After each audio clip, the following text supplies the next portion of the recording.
이 시간 저희들에게 허락하신 하나님의 말씀은 에스라서 6장 19절부터 22절까지 말씀입니다.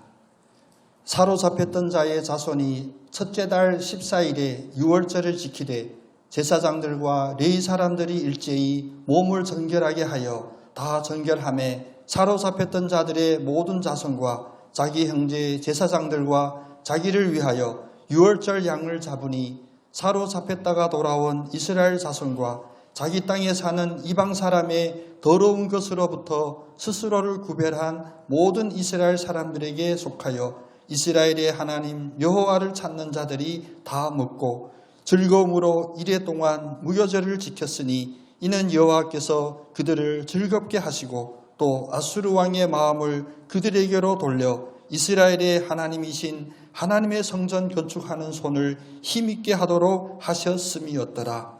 아멘. 예수와 함께 죽었다고 고백할 때 예수와 함께 다시 살아나는 그 역사를 늘 체험하는 우리 모두 복된 자들 되기를 소원합니다.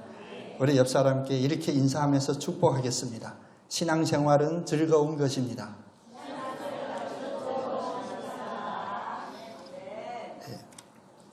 명나라, 중국 명나라 때는 참 힘들게 살았던 시대인 것 같아요.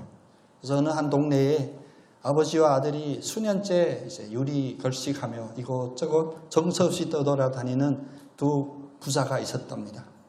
하루는 가을날 고개를 터벅터벅 올라가고 고개가 위에까지 가니까 몸도 피곤하고 배는 고프고 그래서 나무 밑에 그늘을 찾아서 보니까 그 고개 아래에 마을이 보이는데 어느 큰 부잣집에서 잔치가 벌어진 거예요. 거실에는 손님들이 가득 차 앉아있고 그 옆에 별채의 주방에서는 음식을 지지고 볶고 삶고 굽고 튀기고 그걸 바라보는 두 사람의 마음은 어땠을까? 여러분의 상상에 맡기겠습니다. 그래서 멍하니 쳐다보는데 갑자기 주방에서 큰 불길이 솟아나더니 전체에 큰 불이 일어난 거예요. 사람들이 난리 났어요. 막 도망가는 사람, 또 불 끄려고 하는 사람, 뒤죽박죽 엉켜있는 그 상황을 보더니 아들이 인생에 대한 큰 깨달음을 얻은 거예요. 그래서 아빠에게 이야기합니다. 아버지, 우리는 불에 탈까 봐 걱정할 만한 집도 없고 재산도 없고 얼마나 행복합니까? 아버지가 이제 듬직하게 아들을 바라보면서 어깨를 다독이며 이야기합니다. 애비 잘 만난 것을 감사하며 살아라. 예수가 이 땅에 오셔서 선포하시는 첫 메시지가 뭐였냐면 이름을 예수라 할 때 이 이름은 무엇이냐? 자기의 백성을 그들의 죄에서 구원하실 자이십니다. 라고 선포했습니다.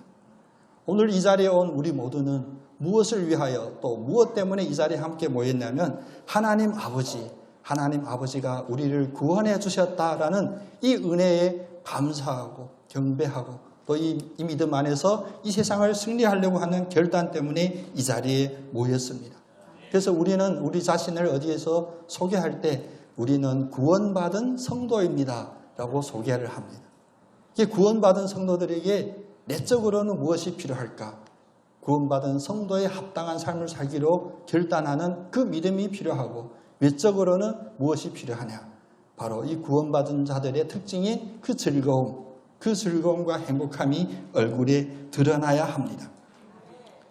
외적인 즐거움은 드러내기가 쉽습니다. 그런데 내적으로 구원받은 성도들에게 주어지는 책임이라든지 삶의 태도는 무엇일까? 이것은 어찌 보면 좀 더 깊은 질문이 됩니다. 이 질문 앞에 오늘 본문은 의외의 예상하지 못했던 대답을 저희들에게 허락해 주시는데 그것은 바로 유월절을 지켜라 라는 말씀이에요. 여러분 유월절 하면 5월 다음에 6월이 아닌 거 다 알고 계시겠지만 엄청 웃기는 얘기인데 안 웃으셨어요 여러분? 5월 다음에 6월이 아니라 이 6월이 어려운 한자입니다. 그래서 출애굽기 12장 27절인가에 보면 이 6월이라는 단어가 나와요. 그게 무슨 뜻이냐? 그 애굽 땅에 종살이하고 있는 이스라엘 백성을 하나님이 건져내려고 하실 때 그 바로가 놓아주지를 않아요. 애굽 사람들이. 그래서 그 애굽에 10가지 재앙을 내립니다. 그때 이스라엘 백성들은 무엇을 하냐? 문설주에 어린 양의 피를 발랐을 때 그 재앙이 집집마다의 장사를 칠 때 이 이스라엘 자손들의 그 집만 뛰어넘어 건너뛰었다라고 할 때 유월이라고 합니다.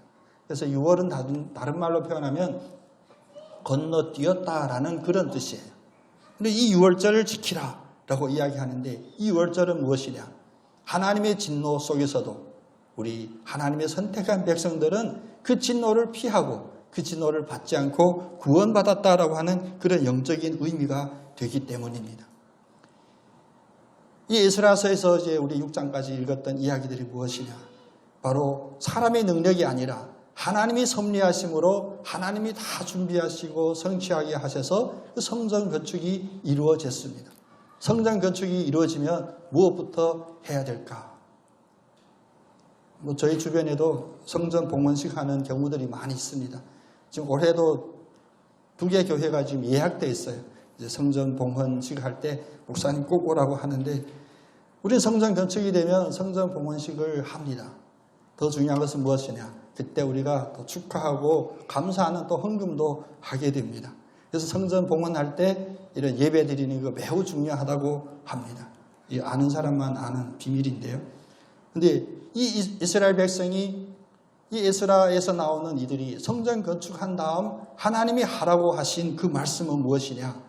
거창하게 아는 사람 모르는 사람 온 교계에 초청장을 보내요. 공무원 예배를 드립니다. 광고한 것이 아니었습니다. 그래서 뭐냐? 첫 번째, 속죄의 제사를 먼저 드립니다.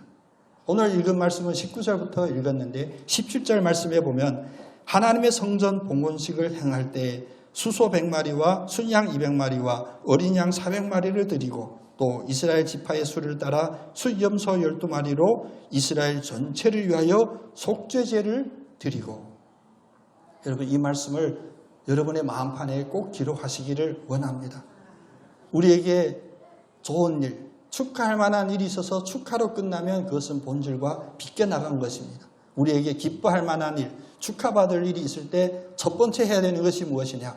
바로 속죄의 제사, 속죄의 예배를 주님께 드려야 합니다. 왜?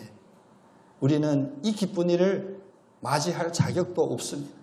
우리는 이 기쁜 일을 맞이할 때 우리의 공로도 없습니다. 전적으로 하나님이 우리에게 주신 선물이고 축복인데 우리의 마음 깊이를 보면 어떻습니까?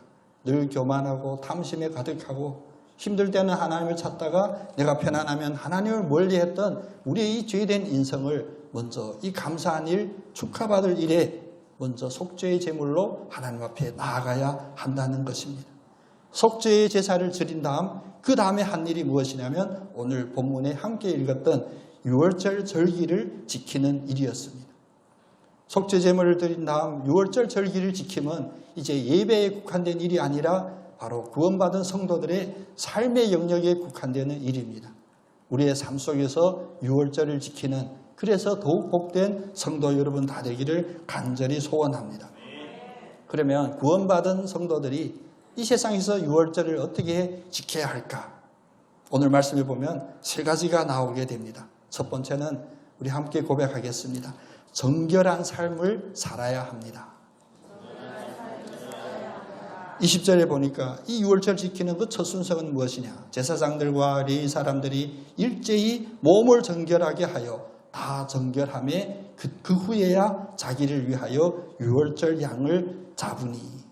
그래서 유월절 축제의 핵심 단어는 무엇이냐? 이거 키워드는 바로 정결입니다.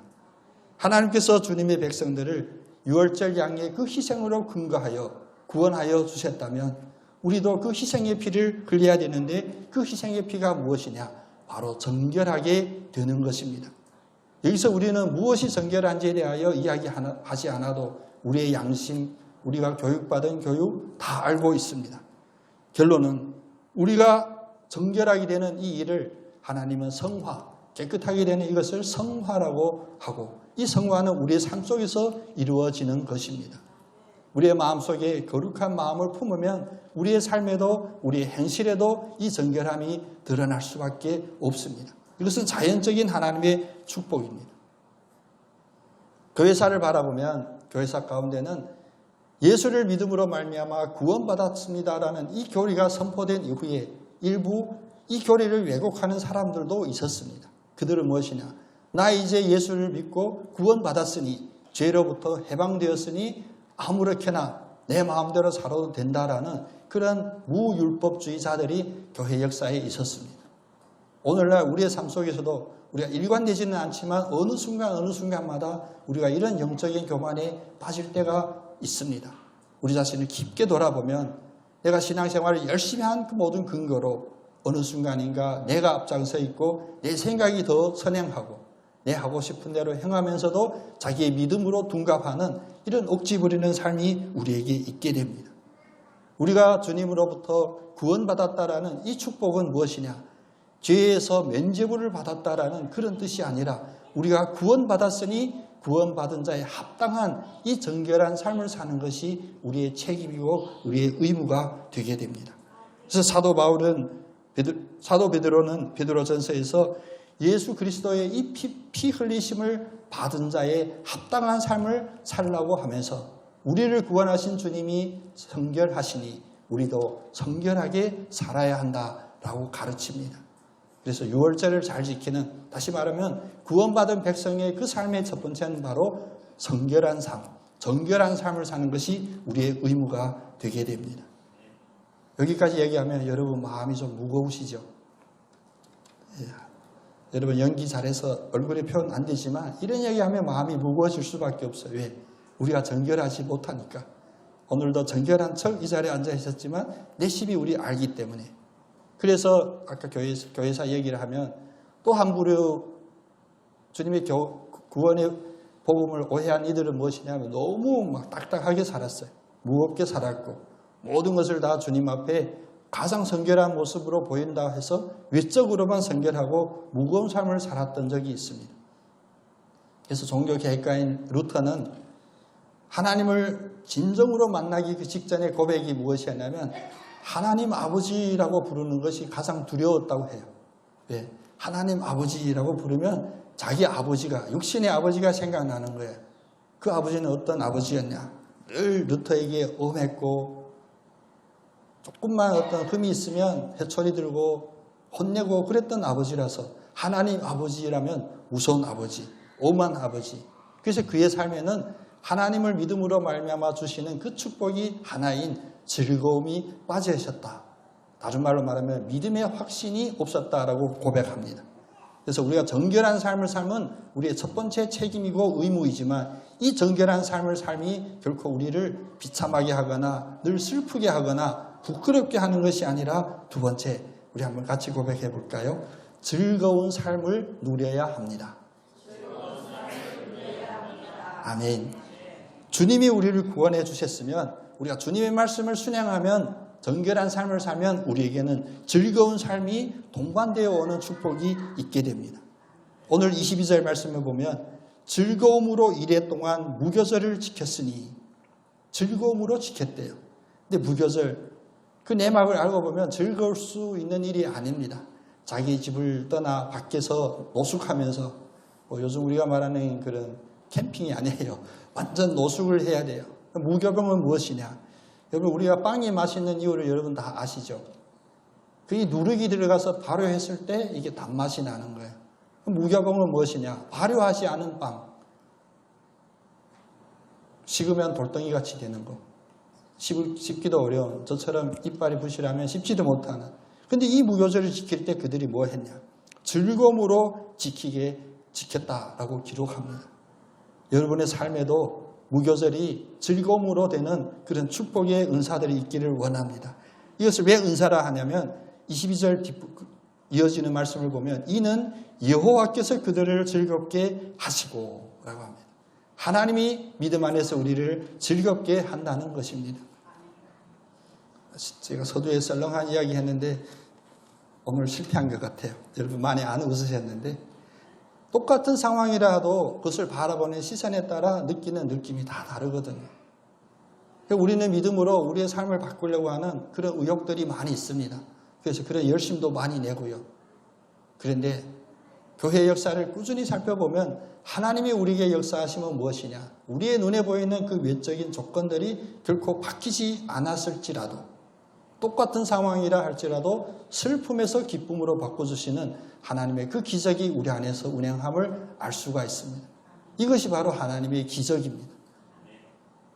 꼭 수천 명이 오병이어를 먹고 나도 12광줄이 얻는 이런 기적만 기적이 아니라 똑같은 상황임에도 불구하고 아무런 변화가 눈으로 보이지는 않지만 우리의 마음에 질적으로 역전되는 그런 변화를 느끼는 것이 바로 하나님이 주신 기적, 하나님의 선물입니다. 오늘도 이래 동안 무교절을 즐거움으로 섬기는 그 원인은 바로 여호와께서 그들을 즐겁게 하셨다라고 하셨습니다. 정결함을 요구하시는 하나님, 결코 우리를 답답하게 하고 어둡게 하고 그런 표정을 원하는 것이 아닙니다. 소위 말하는 근엄한 그런 표정을 원하는 것이 아니라 내심으로부터 드러나오는 그 즐거움을 하나님은 기뻐하시는 것입니다. 그래서 거룩함이나 정결함의 그 반대어는 죄나 불결함이지 기쁨이 아닙니다. 다시 말하면 우리가 거룩하게 살면 살수록 우리에게는 죄의 죄책감이 무거워지는 것이 아니라 오히려 기쁨, 즐거움이 넘치는 것이 당연하게 됩니다. 솔직히 우리의 마음을 하나님 앞에 털어놓으면 그 누가 불량한 하나님, 혼내는 하나님과 영원히 함께 있고 싶겠습니까? 네, 아니라고 동의해 주셔도 괜찮아요. 그 누구도 불행한 하나님, 늘 혼내고 생각날 때마다 마음이 무거운 그런 하나님과 그것도 영원히 함께 살고 싶지 않을 것입니다. 그래서 예수님께서 제자들에게 또 아직 예수님이 누구신지를 잘 알지 못하는 이들에게 뭐라고 선포합니까? 내 주인의 즐거움에 참여할지어다. 그래서 하나님이 우리를 부르시는 하나님의 부르심입니다. 행복하신 하나님과 함께 살라고 하나님이 부르신 거예요. 예수를 믿을수록 더 행복해지는 우리 모두 되기를 소원합니다. 오늘도 혹시 예배 전에 기쁘지 않은 일 때문에 기분 상하는 일로 오신 분 계십니까? 즐거움을 주시는 하나님을 만나 예배 마쳤을 때 가장 행복한 표정으로 이 세상에 다시 돌아가는 그런 분이 되기를 축복합니다. 그래서 가장 성경적이고 정상적인 신앙생활의 표준은 무엇이냐? 일단 얼굴에서부터 즐거움이 나와야 돼요. 하나님 앞에 이것을 간절히 구하는 그 기도, 그것이 바로 올바른 기도이고 가장 모범적인 교과서적인 그런 기도입니다. 그래서 시편 51편 12절에 보면 그래서 우리가 다윗의 기도라고 표현하는데 다윗은 이런 기도를 드렸어요. 시편 51편 12절입니다. 주의 구원의 즐거움을 내게 회복시켜 주시고 자원하는 심령을 주사 나를 붙드소서. 주님 그 무엇을 기도했냐? 내가 로또 사면 1등 당첨되게 해주세요 기도를 안 했어요. 하나님이 당연히 신앙인 때문에 주시는 그 즐거움을 다시 회복시켜 주시옵소서. 그래서 구원은 즐거움입니다. 구원은 행복이 됩니다. 이 구원의 즐거움, 행복으로 사는 것이 바로 성도의 올바른 삶입니다. 늘 여러분의 얼굴에 구원받았다라는 그 징표가 되는 환하고 빛나는 얼굴, 그 표정이 항상 함께 있기를 원합니다. 이제 정결한 삶을 살면서도 즐거움으로 살 수 있는 그 성도라면 마지막 세 번째는 무엇이냐? 이제 모든 사람을 품고 세상을 변화시키는 그런 사람이 되게 됩니다. 우리 한번 세 번째 이 요점을 한 목소리를 같이 고백해 볼까요? 모든 사람을 품고 즐겁게 해줍니다. 아멘. 초창기 우리가 전도할 때 소위 말하는 사회학적으로 분석하면 전도 전략이 좀 잘못됐다라는 이런 연구 결과도 있습니다. 물론 저는 믿지 않습니다만 그 중에 대표적인 것이 무엇이냐? 예수 천당 불신지옥을 외친 것이 이 선교 전략이 잘못됐다라고 해요. 왜? 그 얘기 들으면 다 기분 나쁘대. 물론 저희도 경험했습니다. 우리가 영접기도 시작하기 전에 저는 죄인입니다. 그러면 앞에 아무 의미도 모르는 하나님 아버지까지 잘 하다가 저는 죄인입니다. 그러면 일어서는 사람 많이 봤습니다. 왜? 내가 왜 죄인이냐고. 우리가 정결한 삶으로 모범이 되고 예수 믿은 그 즐거움과 기쁨이 우리의 얼굴에 나와 있으면 아직 예수를 알지 못하는 그런 이들을 대할 때 그들도 품을 수 있고 그들도 함께 즐거워할 수 있는 그 권세를 우리는 받았습니다. 예수 믿었다는 그 하나 때문에 예수 믿지 않은 이를 가르치듯이 훈계하듯이 야단하듯이 다가가는 것, 그것은 올바른 전략이 아닙니다. 하나님이 그렇게 하신 것도 아닙니다. 그래서 오늘 말씀도 더 깊게 보면 이 구원받은 백성들만 이 유월절을 즐겁게 지키는 것이 아니라 오늘 21절에 한번 보겠습니다. 21절에 이렇게 말합니다. 사로잡혔다가 돌아온 이스라엘 자손과, 이것은 이스라엘 자손들을 이야기해요. 근데 그 뒤에 말이 좀 길게 표현했는데 자기 땅에 사는 이방 사람의 더러운 것으로부터 스스로 자기를 구별한 모든 이스라엘 사람에게 속하여 이스라엘의 하나님 여호와를 찾는 자들이 다 먹고, 이게 왜 길다고 얘기하냐면 이거 짧게 얘기하면 그 땅에 있는 사람들도 이제 이스라엘의 그 하나님을 찾는다. 이스라엘 하나님을 찾는 그 이방인들도 이 즐거운 유월절 잔치에 함께 동참하여 같이 먹었다라는 거예요. 하나님 결코 선택받은 백성이라고 우기는 우리만, 나만 즐겁게 하고 행복하게 하는 그러한 하나님의 뜻이 아닙니다. 하나님의 이 구원은, 하나님의 이 선교적인 목적은 범우주적인 그런 목적입니다. 그래서 마태복음 28장에서도 하나님이 지상명령으로 주죠. 모든 족속에 가서 그들에게 이 복음을 전파하고 제자로 삼아 다 하나님의 백성이 되게 하라라고 하는 겁니다. 특별히 유월절에 대한 규례들, 특히 지금 유대인들도 이 유월절을 지킨다고 해요. 어떻게 지키는지는 직접 보진 않았지만 상상은 갑니다. 아마 가장 근엄한 표정으로 금욕하면서 지킬 거예요. 즐거움이 없이. 근데 출애굽기 12장 48절에 보면 이 유월절에 대한 규정 중에 이방인에 대한 하나님의 규정이 나옵니다. 너희와 함께 거류하는 타국인이 여호와의 유월절을 지키고자 하거든 그 모든 사람을 할례받게 한 후에 가까이 하여 함께 지킬지어다. 이방인이라 할지라도 이 유월절을 지키겠습니다 라고 하면 기꺼이 그들을 받아들여 본토인과 같이, 나와 같이, 우리와 같이 그 주님이 주시는 유월절의 기쁨, 즐거움에 동참하게 하라라고 열려주신 거예요. 그래서 하나님의 유월절의 잔치는 사실 모든 이들에게 향한 초대입니다. 교회에서 혹시 새로운 신자를 등록받을 때 시험 보고 면접 보고 평가한다고 그러면 어떻겠습니까? 교회가 하는 일이 아니거든요. 저도 저희 교회 5년 이제 섬기면서 참 감사했던 게 뭐냐면 반석교회는 문이 항상 열려있다, 이 말씀이 그 평가가 제일 마음에 기뻤어요. 물론 가끔 문이 잠길 때 있습니다. 태풍 온다 그러면 제가 믿음이 약해서 먼저 문부터 걸거든요. 근데 꼭 문 걸었을 때만 차서 오는 사람이 있어요. 꼭 마치 버스를 3시간 기다리다가 드디어 택시 탔더니 버스가 들어오는 경우처럼 꼭 우리의 마음에 꺼리끼거나 걸리는 일을 하면 꼭 들키게 돼 있어요. 근데 이 문이 항상 열려 있음이 왜 중요하냐? 세상에는 우리가 알지 못하는 이 교회 십자가, 또 본당의 그 의자, 기도하는 그 자리를 그리워하는 일이 있거든요. 심지어는 장소까지 정해놓고 오늘 교회 기도 한번 드리고 가서 생을 마감하겠다라는 극단적인 그런 의도 있었고요. 열례제 있을 때 그들에게 단지 물 한 모금 드실 수 있는 정수기가 열려져 있거나 급한 화장실만 열려진 것이 아니에요. 하나님의 이 믿음 안에 있는 모든 절망이 소망으로 바뀌는 그 역사가 늘 열려져 있다는 이 사실을 우리가 알아야 됩니다. 그런데 우리가 자칫 잘못하면 무엇하냐? 꼭 마치 사회의 시스템처럼 우리가 교회 안에서 이걸 막는 역할을 할 때도 있습니다. 안 돼. 들어오지 마. 나가. 구원받은 하나님의 백성이 세상과 담을 쌓고 우리의 뜻만 맞고 우리가 친절하게 느끼는 이들만 함께 있는 것이 유월절이 아닙니다. 하나님은 이 유월절 잔치의 그 문을 활짝 열어놓으셨고 이 세상의 모든 사람에게 다 초대합니다. 그 이유는 그 기준은 딱 하나입니다. 소위 말하는 문턱은 나도 그 여호와 하나님을 믿겠습니다라고 고백한다면 이 잔치는 그 누구예요? 그것이 열려져 있으면 어떻습니까? 모든 이방인이 하나님의 이 잔치에 참여하게 되면 이 유월절이 풍성해지고, 다른 말로 말하면 우리가 예수 믿고 신앙생활을 하는 이 세상에서 하나님의 일이 이루어지는데 모든 사람의 합력을 받을 수가 있는 거예요.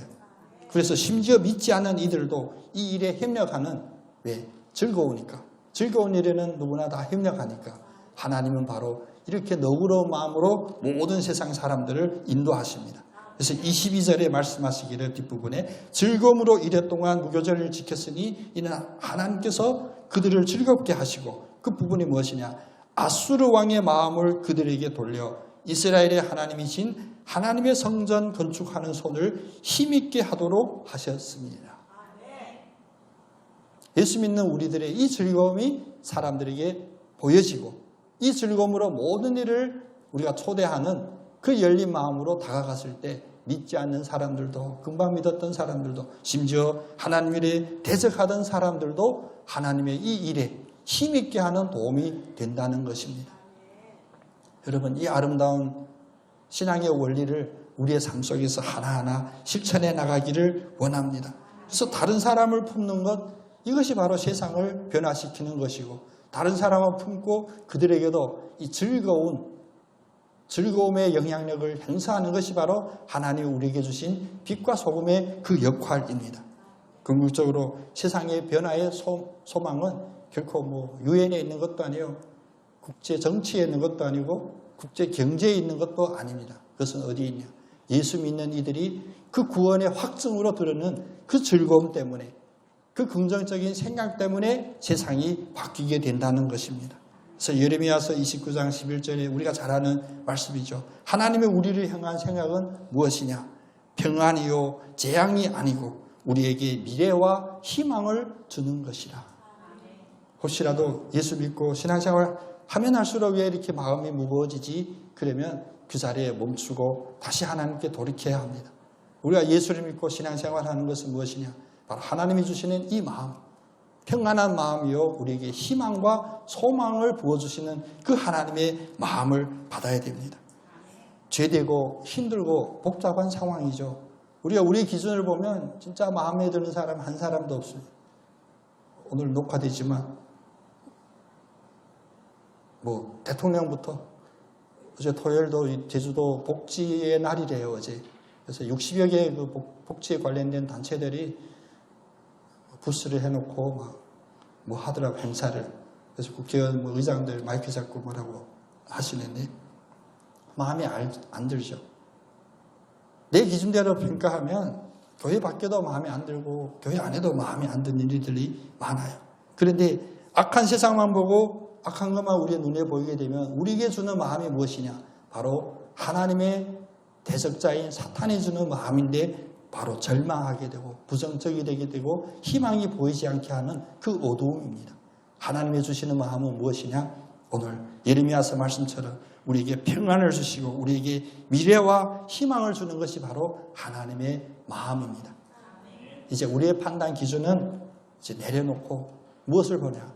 우리의 신앙생활에서 나는 거룩하게 살고 정결하게 살지만 이 정결함이 나 자신에게도 모든 이들에게도 즐거움으로 드러나는 그런 축복의 믿음의 삶을 사는 우리 모두 되기를 원합니다.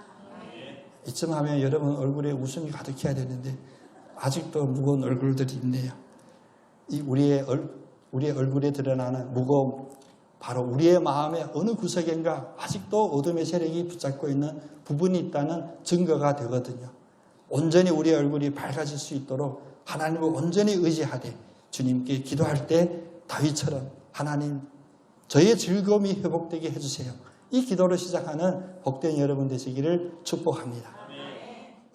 오직 성경 오직 그리스도 오직 은혜 제주 반석교회 주의 말씀에 마음을 울며